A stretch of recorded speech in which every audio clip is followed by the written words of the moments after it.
Bismillahirrahmanirrahim. Assalamualaikum warahmatullahi wabarakatuh. Bismillah, alhamdulillah, wassalatu wassalamu ala rasulillah, ala alihi wa sahbihi wa man tabi'ah. Saudara-saudara, sudah hari keberapa sekarang? 20 ya? 20 ya? 20 ya? Jadi sudah 2/3 kita melaksanakan saum. Saya kira ada baiknya kita gunakan untuk mengevaluasi sampai sejauh mana saum ini telah mencapai apa yang saya sampaikan di awal Ramadan, yakni untuk mencapai kelas takwa. Tidak ada saumnya mubazir walaupun sudah 20 hari berlapar-lapar, berhaus-haus, kerepotan, saumnya mubazir, tidak ada apa-apa jika kita tidak sampai kepada kelas takwa itu. Kelas takwa adalah kelas yang tertinggi, saya sampaikan di dalam diskusi kita pada hari pertama Ramadan. Itu adalah kelas paling tinggi. Jadi minimal meninggal itu wala tamutunna illa wa antum muslimun. Janganlah kalian meninggal kecuali dalam keadaan muslim. Syahadat dulu begitu. Kalau syahadat maka sebanyak-banyak apapun dosa kita, walaupun jadi kobo, jadi preman, tukang maksiat, kalau muslim pernah syahadat itu akan masuk surga.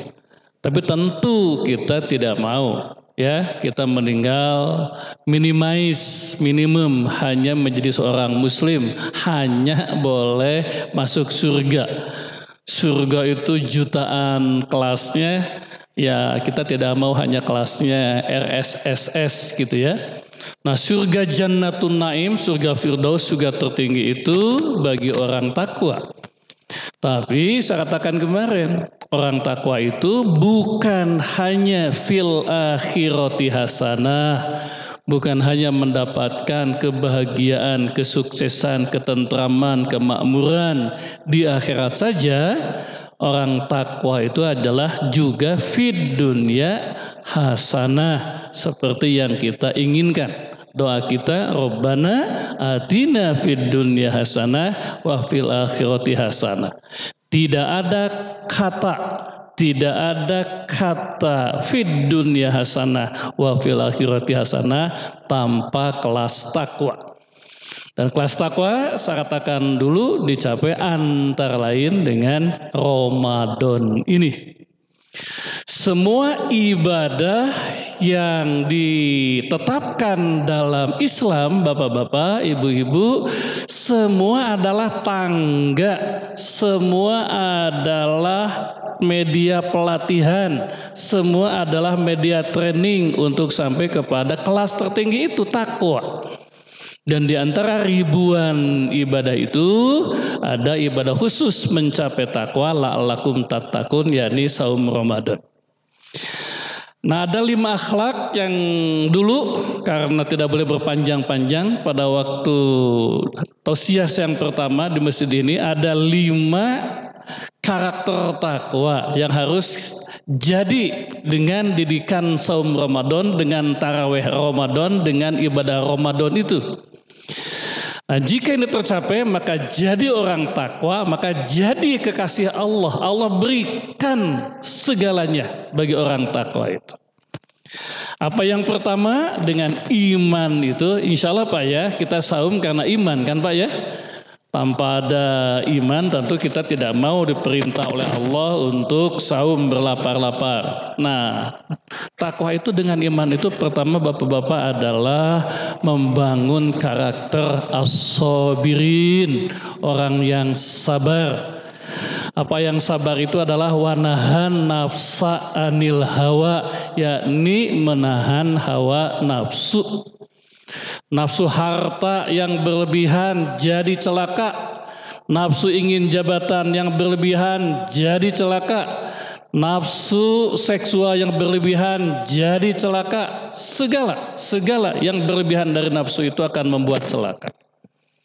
Memang nafsu itu adalah salah satu komponen fitrah dalam diri manusia. Tanpa ada nafsu kita tidak akan ada ambisi, ada keinginan.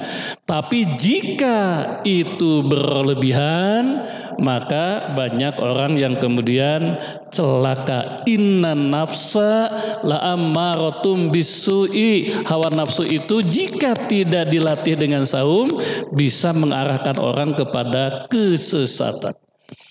Jabatan berlebih, korupsi, ya kan? Sekarang di Sukamiskin. Ingin uang berlebih seperti yang terakhir ya, dirjen di perdagangan itu yang membuat izin ekspor sehingga minyak sawit sulit. Padahal dia sudah kaya, kemudian sekarang dia jadi tersangka. Ya. Nafsu berlebihan terhadap jabatan, nafsu berlebihan terhadap uang, nafsu jabatan terhadap kekuasaan itu membuat celaka. Sudah 2 periode, tiba-tiba ingin 3 periode, misalnya enggak ditemokan oleh mahasiswa kemarin Pak ya, dan itu melanggar konstitusi. Inna nafsa la'ammarotum bisu'i. Nafsu itu ada bukan untuk dimatikan tapi dikendalikan, dan salah satu kurikulum untuk mengendalikan hawa nafsu itu adalah saum, terutama saum Ramadan. Mari kita lihat. Kemarin Pak saya cerita Pak, ini nih Indra nih asisten saya Pak, selama ini kerjanya bagus. Tiba-tiba kemarin ketika ada sebuah acara penting untuk pelantikan wali kota, saya datang tepat waktu, tiba-tiba dia yang biasanya tepat waktu datangnya, tiba-tiba dia terlambat. Aduh Pak, saya batal mencekolat bahwa gak ngamak sama dia gak Pak. Setelah di balai kota itu nasihatnya gubernur ke wali kota, katakan begitu, kita harus menahan nafsu. Oh benar ya, tadi ujian saya bilang untuk menahan hawa nafsu termasuk adalah menahan nafsu amarah. Diuji itu Pak, aduh lepasnya gak? Bakal banyak ujian-ujian selama Ramadan yang intinya adalah untuk menahan nafsu. Ini Bapak coba kita lihat bagaimana juga batal nih kemarin, salah ya nggak? Batal secara hakikat ya Pak ya, bukan batal secara fisik. Karena antara lain tidak bisa menahan amarah. Karena menahan amarah bagian dari menahan hawa nafsu yang disampaikan sebagai ciri orang takwa. Ya, alladzina yunfikuna fis sarai wad-dharri wal kaziminal ghaiza. Salah satu ciri orang takwa adalah mampu menahan hawa nafsu, termasuk diantaranya menahan hawa nafsu amarah. Mari kita lihat setelah hampir 20 tahun saum, bagaimana nafsu makan kita, nafsu tidur kita, nafsu seksual kita, nafsu ambisi harta kita. Hati-hati ibu-ibu, disinyalir sekarang nanti Pak, bulan Syawal itu tempat-tempat wisata akan meledak. Kenapa? Karena habis Lebaran biasanya meledak. Apalagi sebelumnya kita tertahan untuk tidak jalan-jalan. Saya sering mengingatkan dulu Pak, waduh nafsu wisata berlebihan, apalagi nanti berlebihan karena apa? Karena kita habis Lebaran ditambah habis libur 3 tahun untuk wisata. Wanahan nafsu. Nah, kita lihat evaluasi. Yang kedua, Bapak-bapak, evaluasi orang takwa itu adalah as-shodiqin. Apa as-shodiqin itu? Satu, tidak berdusta. Yang kedua, tidak ingkar janji. Yang ketiga, tidak khianat kepada kepercayaan kita. Kumaha bohongna masih? Pak, di mana? Oh, tos di jalan tol, padahal masih di rumah. Nggak bohongkan aja nggak Pak? Pak, gimana janjinya? Aduh, janjinya hilaf, banyak alasan. Bagaimana amanah terhadap tugas kita? Banyak alasan. Jadi orang takwa adalah as-shodiqin, tidak dusta lagi, tidak lagi jalir janji, dan tidak lagi kita khianat kepada kepercayaan kita. Ada yang jadi RT, jadi ketua DKM, jadi imam, jadi camat, jadi lurah, bupati, wali kota, anggota DPR, ya kan? Semua itu adalah amanah. Orang yang saum itu adalah orang yang amanah terhadap kepercayaan, tidak lagi ingkar janji kepada janji-janjinya, dan minimal tidak berdusta. Itulah sebabnya Pak, dulu orang tua kita ya Pak ya, kalau saum bohong cenah batal ya. Betul itu Pak. Bukan batal secara fisik, tapi batal secara makna. Kenapa? Karena menjauhkan dari tujuannya. Ya, satu adalah as-sabirin wa nahan nafsa 'anil hawa, dan mencegah amarah. Yang ketiga tidak dusta, dikurangi dustanya mulai sekarang. Yang ketiga tidak ingkar janji, pada ini, pada itu, pada itu tapi lupa. Yang ketiga adalah tidak khianat kepada kepercayaan yang diberikan kepada kita sebagai istri, sebagai suami, sebagai RT, sebagai kepala biro, dan lain-lain. Yang ketiga adalah orang takwa itu al-qanitin, yang disiplin, yang tanggung jawab terhadap apa? Terhadap tugas, terhadap amanah, terhadap kewajiban. Baik kewajiban ibadah umum atau kewajiban ibadah khusus. Ibadah khususnya luar biasa nih Ramadan itu, ya nggak Pak? Sebelum azan Isya sudah di masjid, sebelum azan subuh sudah di masjid. Syawal bubar lagi, ya itu berarti saum kita tidak mencapai apa yang diinginkan, yakni al-qanitin. Orang hebat adalah orang yang disiplin kepada tugasnya. Tidak ada orang sukses yang tidak disiplin.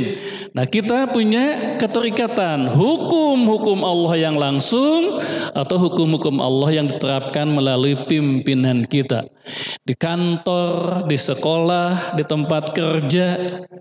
Nah, ini bapak-bapak yang disebutkan dalam faham para ulama, saum itu adalah untuk meningkatkan kualitas ibadah kita. Bisa jadi jumlahnya berkurang tapi kualitasnya meningkat. Kenapa? Karena tadi lebih menahan diri, ya, tidak berdusta, tidak khianat, kemudian lebih patuh kepada aturan. Itu adalah saum, didikan terhadap kualitas kerja. Yang keempat, kita evaluasi setelah saum itu al-munfikin, biasa infak.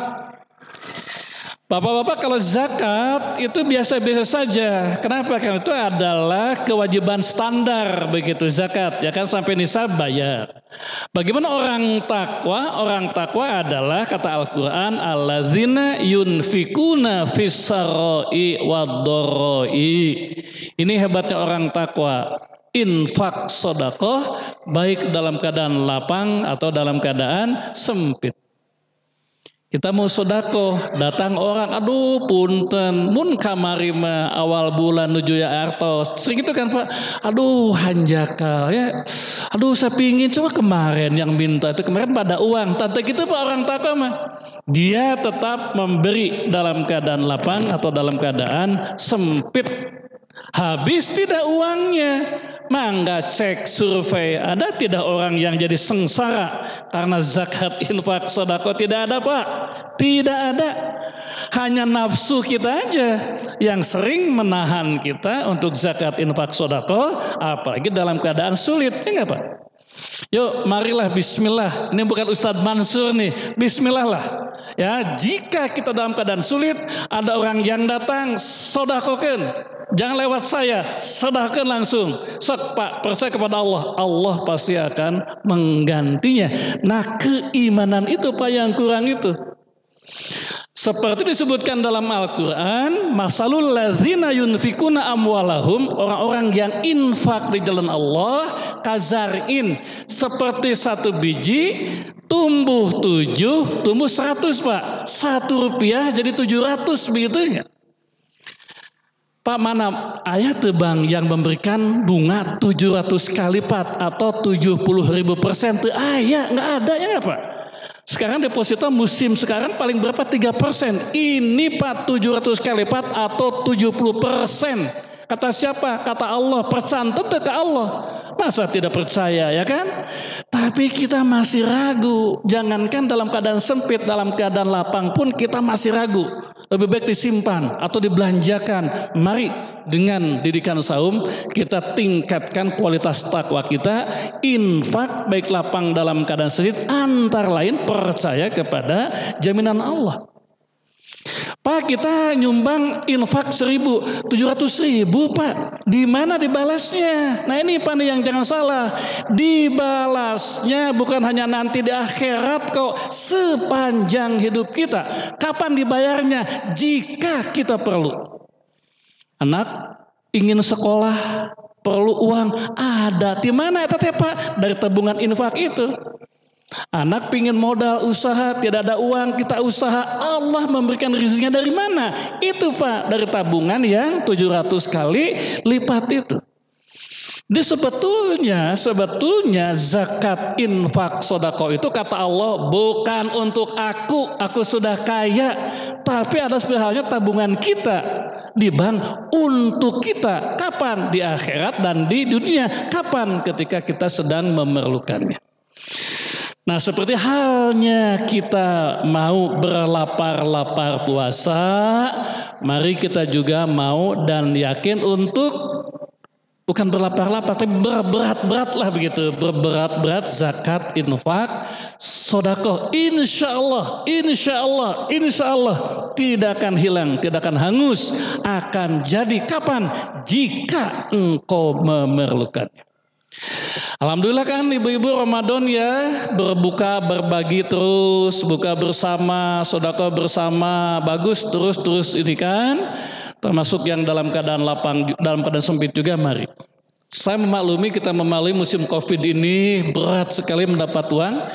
Saya sering sampaikan, jika sehari mendapat uang 10.000, yuk bismillah lah, 2.500 kan mah, 2.500 mah orang sodakoh kan. Insya Allah Pak, insya Allah itu bermanfaat bagi orang yang memerlukannya dan Allah akan membalasnya. 2.500 kali 700 berapa Pak? 17.500, 175.000 ya? Atau 1.250.000? Kapan? Jika engkau memerlukannya. Pertama apa? As-sabirin, mampu menahan hawa nafsu termasuk nafsu amarah. Yang kedua as-sadiqin, orang takwa itu yang benar, tidak dusta, tidak ingkar janji dan tidak khianat kepada kepercayaan. Yang ketiga adalah al-qanitin, disiplin, tanggung jawab kepada tugas. Yang keempat adalah al-munfikin, punya kepedulian sosial, antara lain dengan zakat, infak, sodako, termasuk zakat, infak, sodako dalam keadaan sempit. Nah, apa yang keempat ini masih nama orang bule, orang barat yang non muslim juga sudah punya Pak, sehingga mereka bisa lebih maju dibandingkan dengan kita. Mereka lebih tahan uji, tahan banting, mereka lebih disiplin, ya kan? Lebih tanggung jawab, lebih peduli. Nah, kita yang kelima apa bedanya? Kita nggak tahu nih orang Islam punya 5-5-nya atau hanya punya 1 yang terakhir atau punya 4-4-nya. Yang keempat inilah yang tidak dimiliki oleh orang non muslim, orang kafir. Tapi di Indonesia tidak boleh menyebut kafir lah itu ya enggak Pak? Apa itu adalah al-mustaghfirin, as-sabirin, as-sadiqin, al-qanitin, al-munfikin. Yang kelima al-mustaghfirin bil ashar, biasa minta ampun kepada Allah bil ashar, terutama di waktu sahur, yakni dengan melaksanakan sholat tahajud, minta ampun kepada Allah atas segala kesalahan kita. Bapak-bapak, ibu-ibu, dalam hukum ada apa? Ada tertuduh ya, kemudian tersangka gitu kan, ada terdakwa, ada terpidana ya Pak ya. Nah, jangan kita pun di mata Allah punya status hukum itu, tertuduh di mata Allah, tersangka di mata Allah ya kan, terdakwa, jangan. Itulah sebabnya kita harus biasa istighfar, minimal adalah ketika kita melaksanakan sholat tahajud. Nah, itulah 5 karakter takwa yang harus kita bina dengan semua peribadahan, terutama adalah saum Ramadan. Jika ini terbina, maka kita terhindar dari saum sia-sia. Lebih dari itu, jika ini terbina, maka kita akan menjadi orang takwa, menjadi kekasih Allah yang diberikan fid dunya hasanah wa fil akhirati hasanah. Adik-adik yang muda-muda ya, kejarlah akhirat. Tapi kata Allah juga walatansa nasibaka fid dunya, jangan lupakan nasibmu di dunia. Kita ini politik kalah Pak oleh orang-orang non muslim, ekonomi kalah oleh non muslim, ya nggak Pak? Budaya kalah, iptek kalah. Kenapa? Karena kita selalu mengandalkan engkewe di akhirat, ya nggak Pak? Kata Gus Dur, leungceun di akhirat kabeh surga. Bagaimana tidak masuk surga? Karena tidak niat. Di surga tidak dapat apa, di dunia pun tidak dapat apa-apa. Saya mendorong kepada yang muslim, maka sekarang saya punya gagasan, Pak. Penguasa akhirat adalah penguasa dunia, tapi dengan iman dan takwa. Ya, agar kita sukses dunia dan akhirat, dan itu hanya oleh orang-orang yang takwa. Demikian Bapak-bapak, sebagai pengulang dari ceramah saya pada malam pertama Ramadan. Mumpung kita masih ada waktu ya 10 hari lagi insyaallah, dan satu titik terakhir nih Pak. Malam Lailatul Qadar ya, malam Lailatul Qadar. Pesantren kan nilainya sama dengan 1000 bulan ya, 83 tahun. Jika kita ibadah di malam Qadar Pak, maka terkompensasi kesalahan-kesalahan kita oleh ibadah selama 83 tahun. Carilah itu. Bagaimana dengan iktikaf 10 malam terakhir setelah Isya sampai subuh. Ya Pak ya, siapa tahu ada malam Qadar 10 malam terakhir. Rasulullah mencontohkannya adalah pada malam-malam ganjil. Dan ini nih Pak yang kita lupa kemarin, ya nggak Pak? Malam Lailatul Qadar itu tanazzalul malaikah wa ruhu fiha bi'izni rabbihim min kulli amri salam. Aku turunkan jutaan malaikat untuk mengurus semua urusan, termasuk Pak urusan Covid, gitu ya Pak? Hanya 2 tahun kemarin pemerintah Mekah, Menteri Agama tidak menganjurkan, ya nggak Pak? MUI juga mungkin lupa, DKM juga lupa. Harusnya Pak, dan saya lakukan Pak di Darul Hikam dan di rumah saya. Mari malam Lailatul Qadar itu kita berdoa apa saja, termasuk kemarin berdoa soal Covid itu. Agar apa? Agar malaikat yang jutaan itu yang dijanjikan mengurus semua urusan, termasuk mengurus urusan Covid, gitu ya nggak Pak? Nah sayang di Indonesia rasanya tidak ada yang menyampaikan itu secara merata. Mungkin ada 1 per 1, 2 per 2 seperti saya menganjurkan Pak. Nah karena itulah maka apakah masih mau berdoa Covid? Berdoalah untuk Covid juga, berdoalah untuk urusan-urusan lain. Kenapa? Karena turun jutaan malaikat untuk menyelesaikan semua urusanmu, begitu Pak. Itu hanya akan ada di malam Qadar. Ini ada sebuah testimoni Pak. Dulu adik saya seperti saya Pak, R-nya itu kurang bagus, ya nggak Pak? Ditanya oleh ayah saya, malam Qadar ini mau apa? Saya katanya mau R-nya lebih bagus Pak. Betul Pak, sebut R-nya jadi bagus, ya nggak Pak? Itu sebuah testimoni kecil saja ya, anak-anak yang ikut malam Lailatul Qadar. Demikian Bapak-bapak, mohon maaf kita kepanjangan ya, saya semangat. Mari kejar takwa dengan 5 karakter tadi agar kita jadi kekasih Allah dengan 5 ciri tadi. Dan satu hal, itikaf 10 malam terakhir merebut malam Qadar yang antara lain mengurus semua urusan, termasuk merubah nasib kita dengan ibadah dan doa malam Qadar. Aku qouli hadza astaghfirullah li wa lakum billahi taufiq wal hidayah. Assalamualaikum warahmatullahi wabarakatuh.